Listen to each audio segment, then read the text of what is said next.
the Celtic calendar did certainly also acknowledge the equinoxes and the solstices as the big festivals as well. But our main acknowledgement was this liminal halfway point.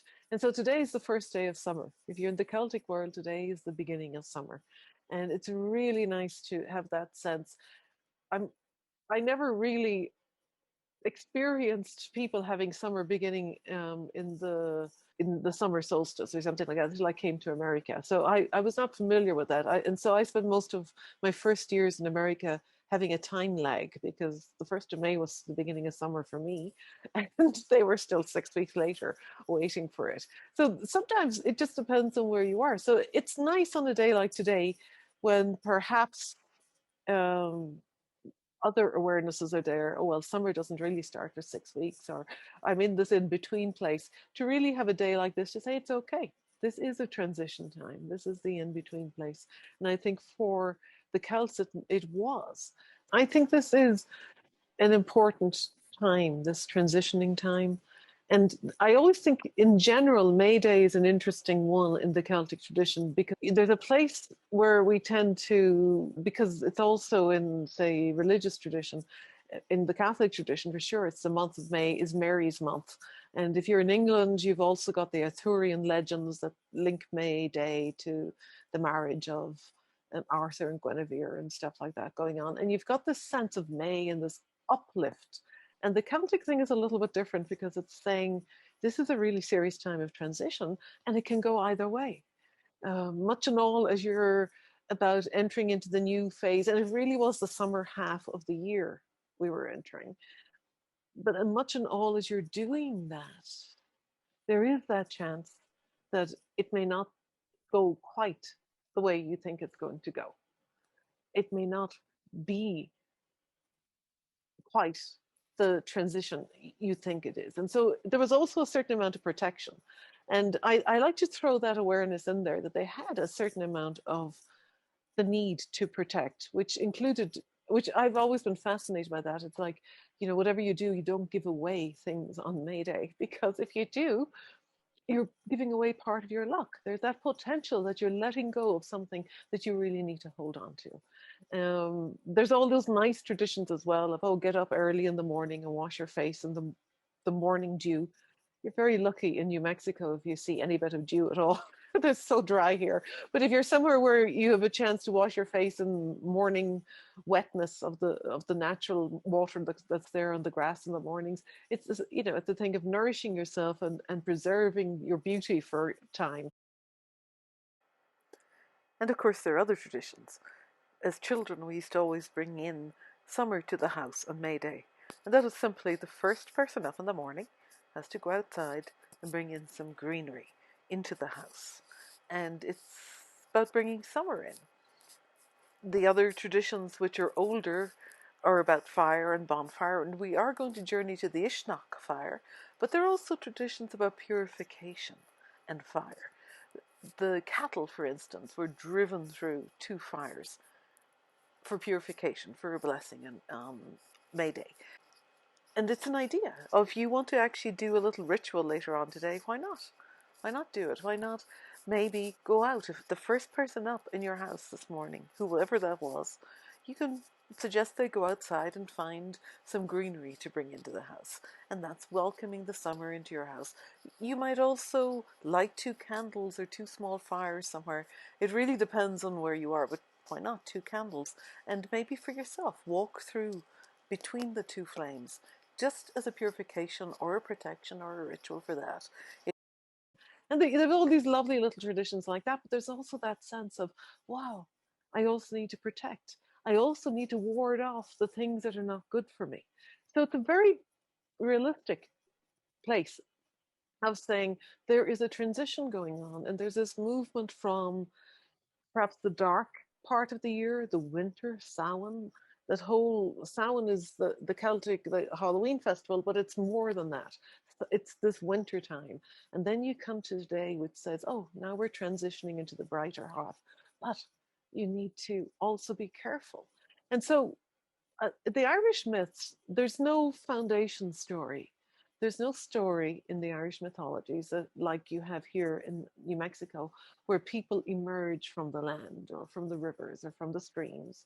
Some people come from sky, but it's mainly the land and water are two of the big places where the traditional peoples here, the Pueblo peoples, have different versions of it. The Apache, who logically, like any one of us, know they came into the Southwest in the 1400s. They know that logically, but they also have the places, the caves of emergence from which they came. But Ireland doesn't have stories like that. It doesn't ever say we came from this part of the land. It's instead says this land existed before us humans arrived here. And so the first set of stories we have about Ireland are all about these people coming and arriving in the land, and various things happen. And the third group of people who came were the Nemedeans. They were the followers of a man called Nemed, and they came to Ireland. And one of the traditions they had was to light the fire on this hill that's called Ishnan. And Ishnock is the centre of Ireland. It's regarded as the centre of Ireland. There are 26 counties in Ireland, and 20 of them can be seen from Ishnock. So, mythologically, spiritually, it is a really, really important place. And on that hill, they lit a fire. And the fire is almost like that place where they start saying, this is our home, this is how we come, and this is what we renew. Because you've had this travel, this transition they've gone in, they're arriving somewhere. And in that working of what goes on for them in the land and how they are with things, they light a fire on the hill. One of their leaders, one of the druids, lights the fire. And that fire is so powerful, they keep it burning for 7 years. And every May Day, they say the Tuha are the clan, the people, the tribe. Every Tuha in the country would put out their fire, and they would relight the fire from the fire that was taken at Ishnock. So it was like the central place that lit up the whole country. And that's what I'm interested in for us, because we have, as some of you have mentioned, we've had this very difficult, at least 12 months, longer in many places, of a year where there are things that no longer are normal. I mean, this, are we going to be able to move around like we did once upon a time? Who knows? This virus is doing its thing. That virus is very happy. It has a whole range of new hosts, and it's evolving very quickly. But we're not able to deal with it right now yet. We're still very much trying to figure our way through how is the best way to go. And it's disrupting our lives. So we've had a long, if you like, winter. Last year is like this long year of a winterizing, of being locked down. It is very much like what has to happen. You have to stay indoors. You can't go out. You can't do the normal things. This year, there's a little bit of change, beginning to relax, open up. Some of it is thanks to vaccines. Some of it is thanks to other ways of healing, that we're actually beginning to move again. And so in this May Day, it's almost this vitally important time of saying, well, what is the fire that can be lit in me? Because I do need to light myself up, or I do need to see how I can move. And I thought it was such a powerful image to have, as this idea that there's a fire that can sustain us. And this idea that the fire went on for 7 years, through winter, through summer, through the fall, through the springtime again, but through the dark half of the year and the bright half of the year, a fire stayed lighting. And each May Day, whatever that May Day may be for you, the whole of the person could be lit up again, or the whole of the country as it was in this. But in this work we do with imagery and the deep imagery work, we really are saying things like, the core of what we're saying is we are full of many alivenesses. And it's like this story says, what can be lit in me in my core that's going to sustain my aliveness and my many alivenesses? Not just one, but all my many parts. And that's the journey I really want to explore. It just appealed to me. It's kind of like watching. I don't know if any of you use Apple computers or you've seen the Apple stuff. I was really struck with Apple's new lineup of computers that they just put out in the last 2 weeks, because they put out color. And I thought, oh my God, they had got very sedate and silver and gold and whatever. And this new one is full of color. And it felt to me almost like a response to the year we've had, where we need color again, where we need light, where we need fire inside ourselves. So that is the journey I really do want to do today, of saying, hey, let's really journey to see firstly what this fire is. Where is it in me? Where's my hill of Ishnok? Where's my center place that I need to light this fire? So there might be a discovery. So we're going to look for a guide to the fire that needs to be lit. And then we're going to allow you to find that place where you need to light the fire. It might be a fire of inspiration. It might be just a fire of fueling who you are. It might be something else entirely different. And there's also the possibility to say it's not a fire you need, it's something else, and go with that. I'm not going to disagree with your guide. It's really giving yourself the permission to go there, but saying, what is the thing? As if we are like that druid long, long ago, approaching the sacred hill in the center of ourselves. And we're going to that center of ourselves and we're saying, what needs to be lit here? What needs to be enlightened here? What needs to be set on fire? And there may be things you need to let go of. There may be things you need to go to that fire and say, hey, I don't need to carry this. Maybe the fire will tell you. Maybe the guide you have will say, hey, let's let that fire go.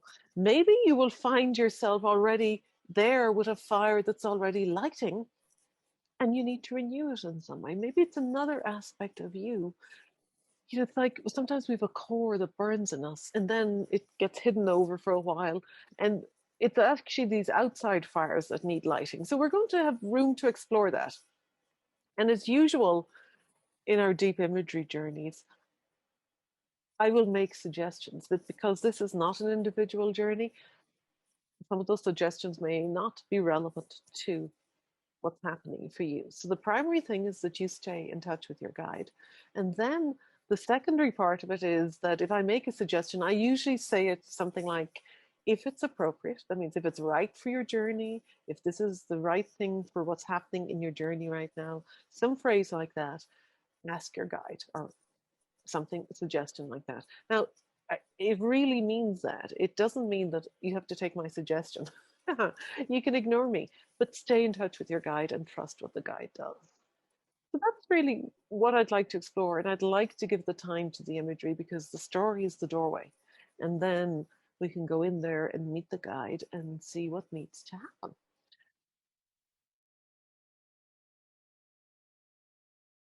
This is the time to prepare for the journey by going to the bathroom if you need to do so, or taking a drink of water, whatever you need, but also finding the place where you're going to sit or to lie. When the recording of the workshop begins next again, it will be actually the guiding of the journey. So have yourself ready for that. If you need to pause right now, just hit the pause button, do what you need to do, and when you come back, you can start the recording. So just take a moment, everyone, to find how your body wants to be right now for this journey. And your body knows we're going to journey, so it knows what it needs. And it's sometimes helpful to really notice how your head and neck and shoulders are, how your back is, your torso, back and front, how your arms are hanging from your shoulders, maybe, how your hands are. Maybe there's a part of your body calling to you right now, and you just need to pay a little attention to it. And just say, yes, I'm aware of you.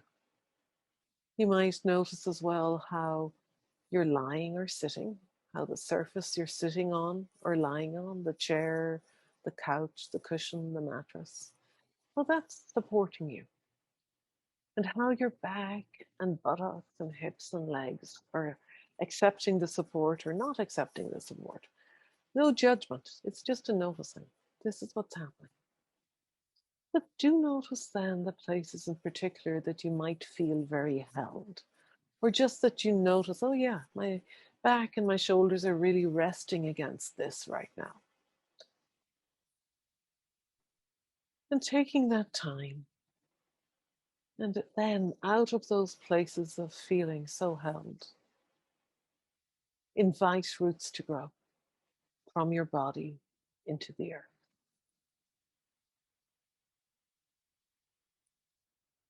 And allowing those roots grow as they need to. There's no need particularly to do anything with them, but just let them be. Your roots know what you need and they know how to be. They're intelligent. They know how to seek out exactly the nurturing that's needed. They know how to go through earth. They know how earth feeds them and nourishes. And feel, allow that be there. Allow that feeling that earth holds you become as present as it can to you, so that your awareness is there in being held, whatever that experience of held is for you today. And allow it to be as full as it can be.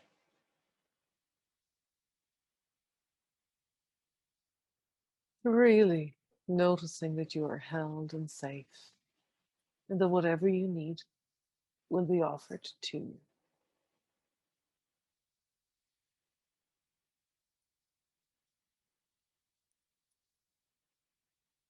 And then allow your attention begin to move to breathing. And again, it's firstly noticing breath. We breathe every moment of our lives almost, in and out. And on each in breath, allow your awareness, say, hey, here's a little bit of sky filling me. A bit of sky flows into me. And sky gives me space.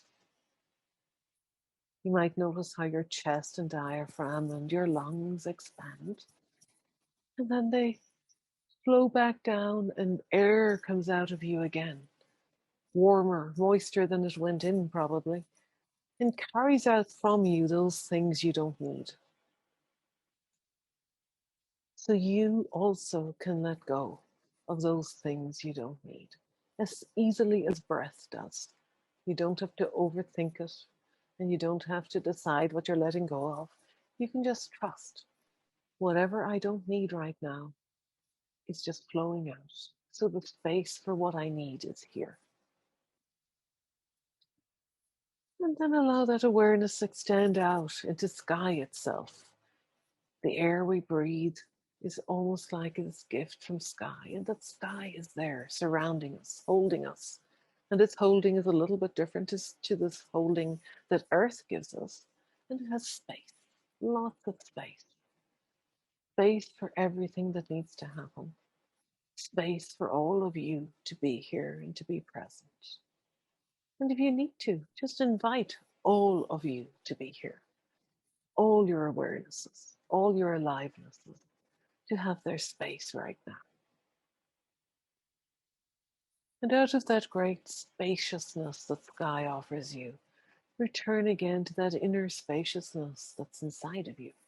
Again, it might come to you best by following breath inside and just noticing, I'm breathing. And allowing that breath then carry you to the place inside you where you meet with the guides of the deep imagination. We've all been there many times before. So allow that place, the place you need to go to today, so that you can call out and ask for the guide, the animal, who can take you to your inner fire, this inner central fire that's yours. To allow that space be there for that animal to come, for that guide to come. When you're ready, call out with your inner voice to this animal or guide and say, animal or guide, to my inner fire, to please come and be with me. And we're seeking that place inside you where you can meet this fire or maybe light the fire for the first time. Whatever needs to happen, your guide will know. So give your guide the space it needs to come and be with you. Say hello to the guide. Thank the guide for coming. Whatever it is, it may be an animal, it may be the fire itself, The fire may need to lead you somewhere. The guide may need to lead you to where you can light this fire. Whatever it is, allow it be there. But first step is to say hello. Thank you for coming. Do you need anything from me? What needs to happen in me today about lighting this fire? Give your guide the space to respond to you.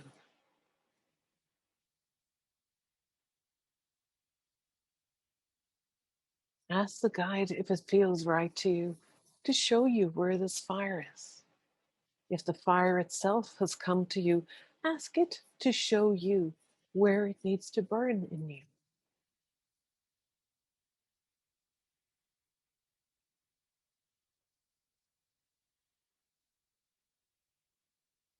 So really allow the space for this to happen.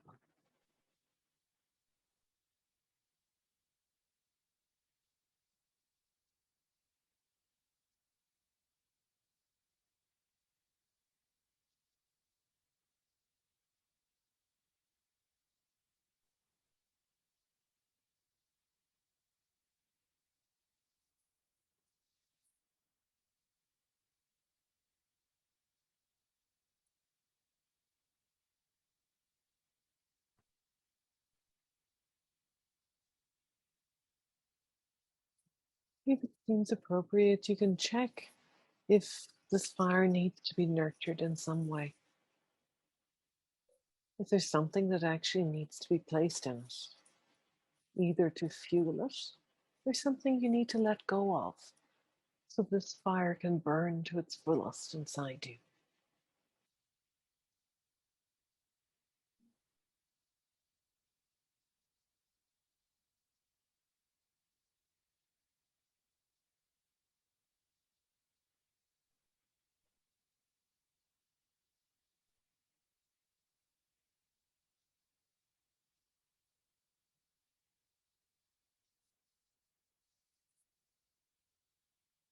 And if it seems right for your journey, you could even ask the fire itself what it needs from you if you haven't already asked it.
And if it seems right for your journey, or if it's the right place in your journey, you might ask the fire or your guide, whichever is there with you, is there something you need to take from the fire? It may be something you need to take and visit other parts of yourself so they can have the energy of this fire. Or it might be something you need to take out of it that has been transformed, or something that doesn't need to burn any longer. Allowing that space to be there.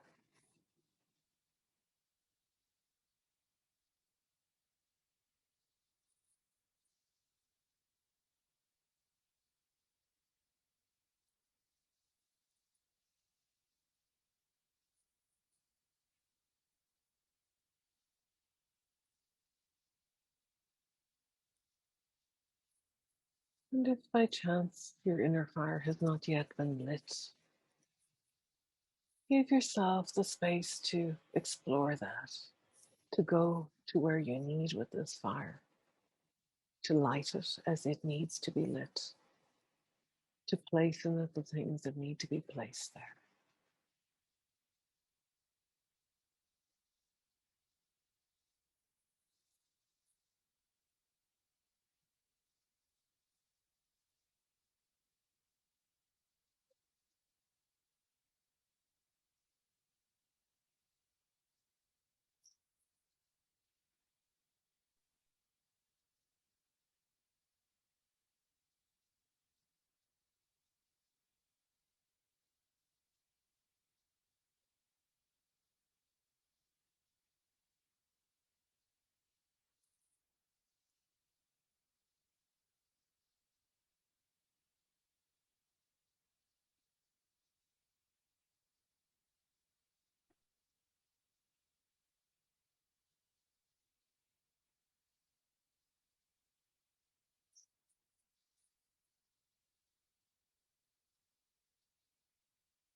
If it's right for your journey, you can check with your guide if it's time for you to light the smaller fires from the central fire. Perhaps there's many of them, and perhaps there's just one you really need to light this year.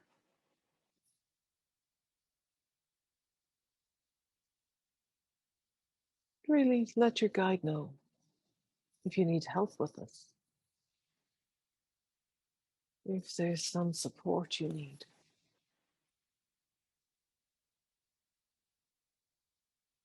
And your guide will know, whatever your guide, whoever your guide is.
One of the key ideas in that story was that every fire was first quenched and put out, and then relit from the central fire. And if it's appropriate for your journey, you can check. If there's fires in you that actually should be put out right now, things that need to return to ashes, things that need to be left cool, things that need to be paused.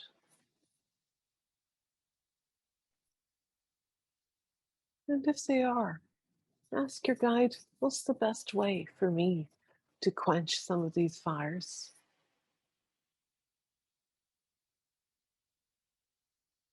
And allow that happen.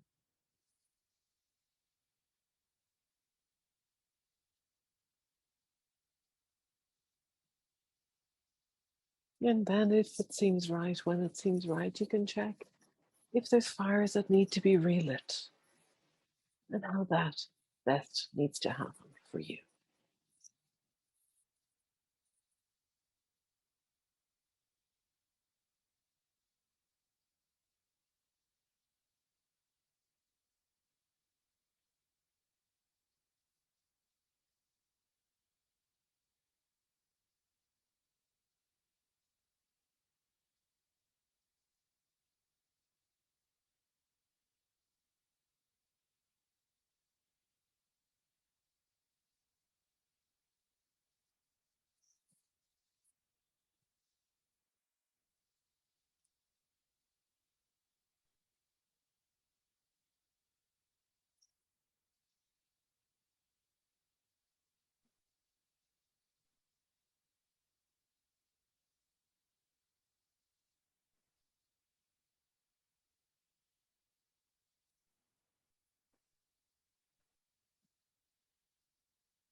One of the other core ideas from the story that this could be the core central fire, could be a 7-year fire that nurtured and protected, that healed.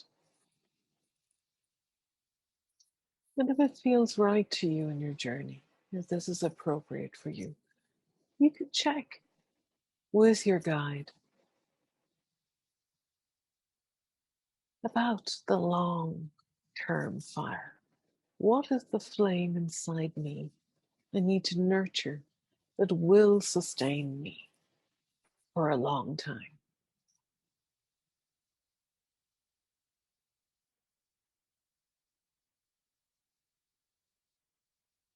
You can ask about the 7 years if you want, but this idea of a long, sustaining fire that gives you protection, that heals, that renews you is important. But if it's right for the journey, check with your guide as to this fire, this thing within you that can nurture you, hold you, heal you for the long term. Just give space to that in your journey if it's right for you.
Give the journey the space it needs.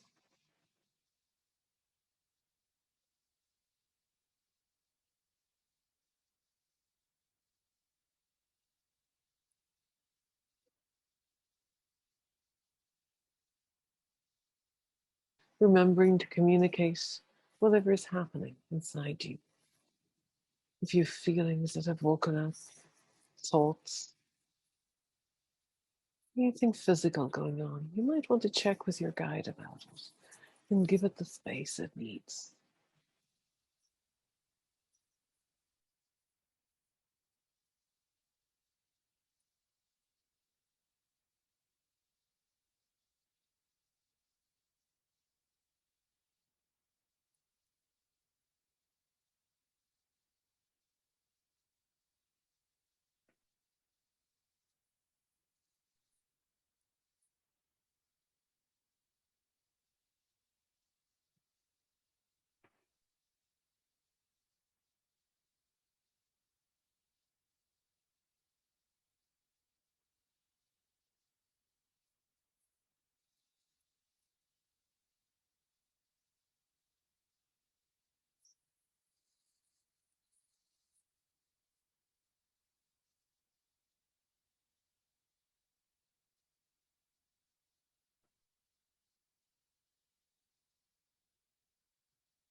If you're still with your guide, you might invite your guide to begin to move your journey to a place where you can leave it in the next few minutes.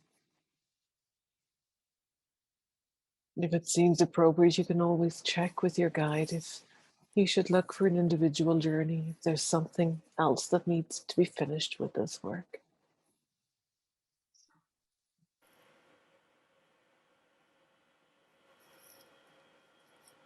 But if your experience with your guide has come to an end, take the time to thank your guide for all that's gone on. Thank the journey for all that happened in it. There may be particular things about this fire or this journey that you need to run quickly through and to thank at this stage. But take the time so that you're fully complete with your guides, with the imagery, with this journey. And then allow your focus to begin to return to the outside space, the room you're in. And your body can really help you with this return process. Become more and more aware of any sounds, any smells, any light that's going on in the space you're in. The touch of the blanket you have over you if you have one. The feel of the pillow or cushion behind your head if you have one. The awareness of the surface that you are sitting on or lying on can aid you on this return. So give yourself the space to do that, coming more and more into your body, taking a few deep breaths, noticing breath again, noticing your body, and allowing that space that you're sitting or lying in to draw you fully back. And when you're ready, just open your eyes and be back in the space. You might want to take some time then to write maybe to draw, or maybe just to sit quietly. Sometimes it's a good idea just to ask yourself at this stage, what do I need? And trust the response. You may need to have a drink of water or something hot, tea, coffee, something like that. Soup, doesn't matter. You may need to eat something. Eating, drinking can be very grounding, so give yourself permission to do that if you need to. Or if you just need quiet time, if you need to be alone, or maybe you need to walk outside, to be in the garden. Give yourself the permission to do these things as you need. Thank you for joining me. I look forward to guiding you again another time.